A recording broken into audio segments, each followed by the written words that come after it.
नमस्कार सखीनो. तर आजकाल खूप साऱ्या केसांच्या समस्या वाढत आहेत. केस गळणे असू दे, केसांमध्ये डॅन्ड्रफ होणे असू दे, केस पांढरे होणे असू दे. तर ह्यासाठी तुम्हाला काही कॉस्टली ऑइल्स मागवणे किंवा कॉस्टली ट्रीटमेंट घेणे याची काही गरज नाही आहे. तुम्ही घरच्या घरी अगदी लाभदायक आणि खूप अशी गुणकारी ऑइल बनवू शकता. तर माझ्या चॅनलवरती मी खूप सारे असे ऑइलचे व्हिडिओज घातलेले आहेत जे खूप इफेक्टिव्ह आहेत. तुम्ही नक्की करून बघा. तुमचे केस खूप हेल्दी आणि स्ट्रॉंगसुद्धा नक्की होतील. तर चला आजचा व्हिडिओ सुरू करूया. तर हे ऑइल बनवण्यासाठी तुम्हाला फक्त 3 गोष्टी लागणार आहेत: कांदा, मेथी सीड्स आणि ऑइल. तर इथं कांदा मी थोडं वाळलेले घेतलेले आहे आणि मोठे मोठे 3 असे घेतलेले आहेत. मेथी सीड्स जे आहेत ते मी रात्रभर त्याला पाण्यामध्ये सोक करून ठेवलेलं होतं. आणि ऑइल जे आहे मी कोकोनट ऑइल घेतलेलं आहे. तुम्ही हवा असेल तर तुम्ही ऑलिव्ह ऑइल किंवा बदाम ऑइलसुद्धा घेऊ शकता, पण कोकोनट ऑइल उत्तम असं मला वाटतं. तर इथं मी कांदा कापून घेत आहे. थोडंसं ओबडधोबडच तुम्ही कापलं तरी चालेल, कारण आपण नंतर ह्याला ग्राइंड करून घ्यायचं आहे. कांदा हा केसांसाठी खूपच लाभदायक आहे, कारण ह्यामध्ये सल्फर असल्यामुळे तुमची जी केस गळती आहे ती थांबते. तसेच तुमची केसांची मुळे जी आहेत ती मजबूत होतात. तसेच तुमची केसांची जी वाढ आहे तीसुद्धा वाढते आणि नैसर्गिकरित्या तुमची जी केस आहेत ती शायनीसुद्धा होतात. तर असे भरपूर असे ह्याचे फायदे आहेत कांद्याचे. आता आपल्याला हे जे कांदा आहे ते आपण ग्राइंड करून घ्यायचं आहे.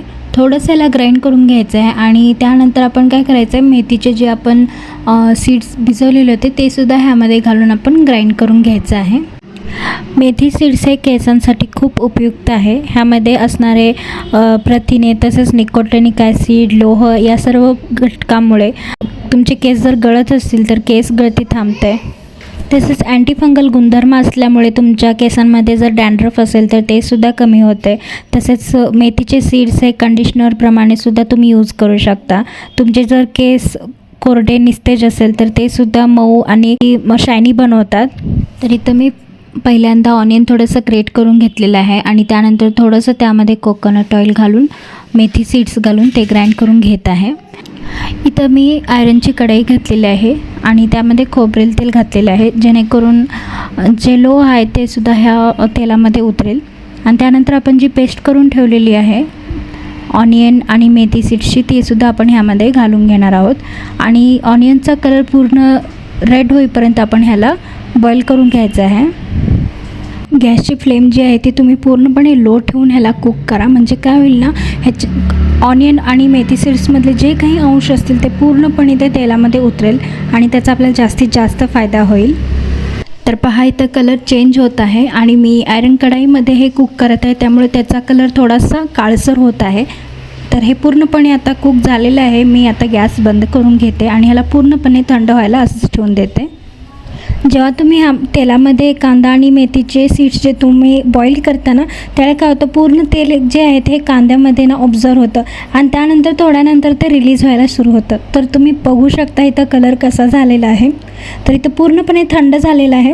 तर तुम्हाला वाटत असेल की तेलच नाही राहिलं, पूर्ण शोषून घेतलेलं नाही, तर आपण एका स्वच्छ अशा कापडामध्ये हे जे पेस्ट आहे ते घालून आपण जे तेल आहे ते आपण काढून घ्यायचं आहे.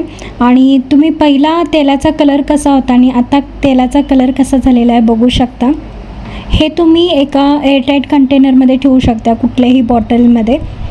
तर तुम्ही जास्त क्वांटिटीमध्ये सुद्धा बनवू शकता किंवा एका आठवड्यासाठी सुद्धा तुम्ही बनवू शकता. तर सकाळी ठेवून तुम्ही हे 1-2 तास ठेवून तुम्ही हेअर वॉश करून घ्यायचं आहे. कारण कसं आहे, कांद्याचा जो स्मेल आहे तो उग्र असतो, सहन होत नाही. खूप जणांना डोकेदुखीसुद्धा येऊ शकते त्या वासाने. तर ज्यांना सहन होते आणि ज्यांना शक्य आहे त्यांनी रात्रभरसुद्धा ठेवू शकता किंवा तुम्ही सकाळी एक लावून 2 तासानंतर तुम्ही हेअर वॉश करू शकता. हे तेल तुम्ही आठवड्यातून 2दा याप्रमाणे रेग्युलर जर तुम्ही यूज केले तर केसांची जी गळती आहे ती थांबते, केसे मजबूत होतात. तसेच कोंडा जो आहे, जर तुमच्या केसांमध्ये डॅन्ड्रफ वगैरे सुद्धा पूर्णपणे निघून जातं आणि तसंच तुमची केस मुलायमदार आणि एकदम शायनी बनवतात. तर तुम्ही नक्की करून पहा आणि पुन्हा भेटूया पुढच्या व्हिडिओमध्ये. धन्यवाद.